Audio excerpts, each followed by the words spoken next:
Hey everyone, Mr. A here. Hope everyone is doing spectacular today. In today's video, we're going to be creating our own quiz game.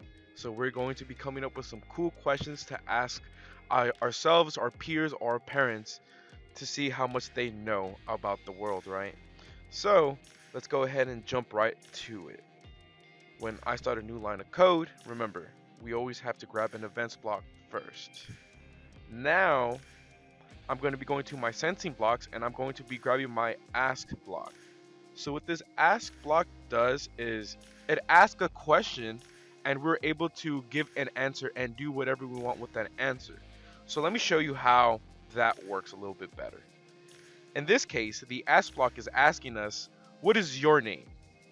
We can change it, we can type in whatever we want, but in this case, we're going to be keeping it as, what is your name? And what I'm going to be doing is I'm going to have my sprite say my answer.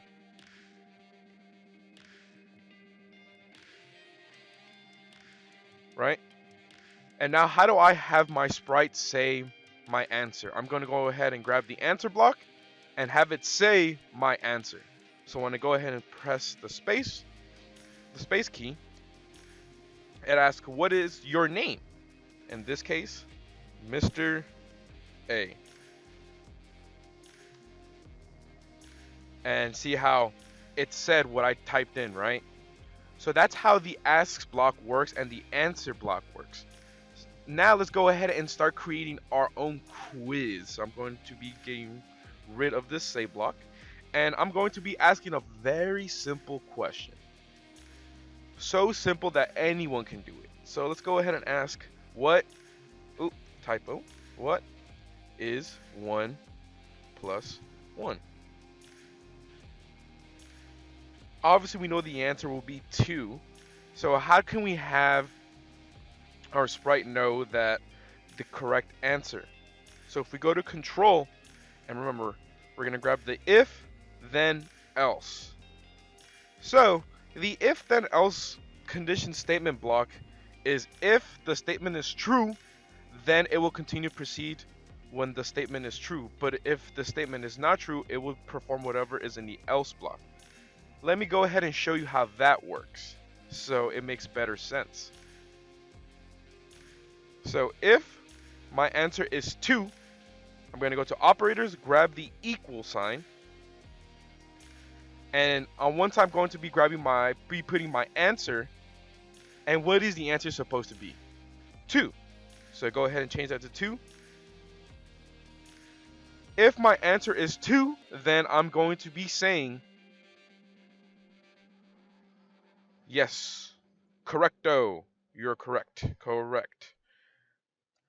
But if I input, for example, the number 3, obviously that is not the correct answer. So we're going to be saying wrong, it is 3.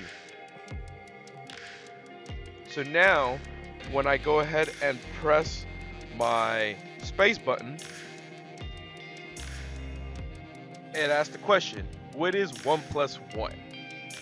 And when we push 2, hit enter, it says correct, which is what we wanted. But now let's see if I type in a different number. So the question once again is, what is 1 plus 1? What if I put 5? See how it outputs this else statement?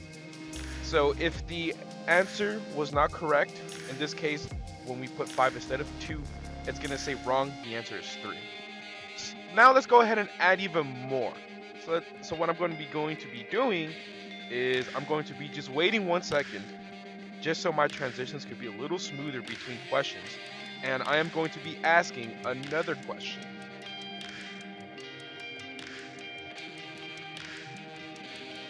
In this question, I'm going to be asking a very simple question. Since I am a big basketball fan, I'm going to be asking, who won finals MVP in 2019?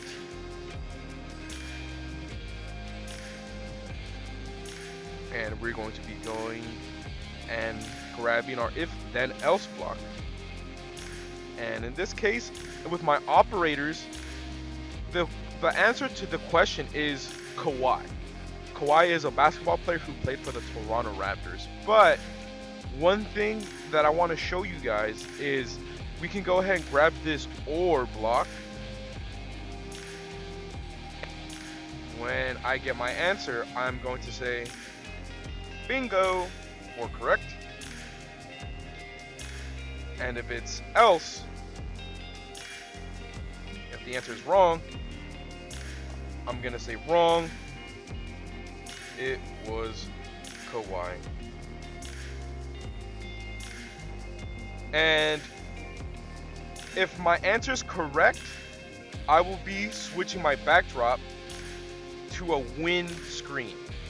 And if I go to my stage, I have already made my win screen, and we called it party. So when I go back to my sprite, and if my answer is correct, I'm going to switch backdrop to party. Right? But when I start my game, I want my backdrop to be on the empty screen. So when I go ahead and press space now, what is 1 plus 1? 2. And now, wait a second. Who won Finals MVP in 2019? I'm going to go ahead and type in Kawhi. It says bingo. And it switches to the win screen. So this is a quick example of how a quiz game looks. And let me show you another example of a more complete quiz game. Here's an example of another quiz game that was created by one of my students. Notice that there are multiple questions that are asked because this is a short quiz, right?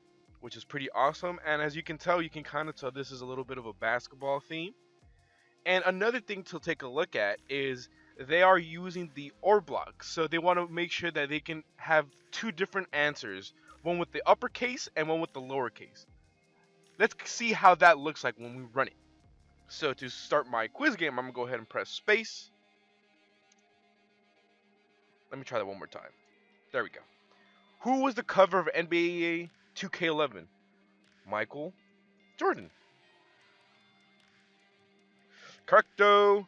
Who scored the most points in an NBA game? I know that one. It's Wilt Chamberlain. Not Kobe, not Jordan, but Wilt Chamberlain. I might have incorrectly spelled it, but you heard me say the name, right?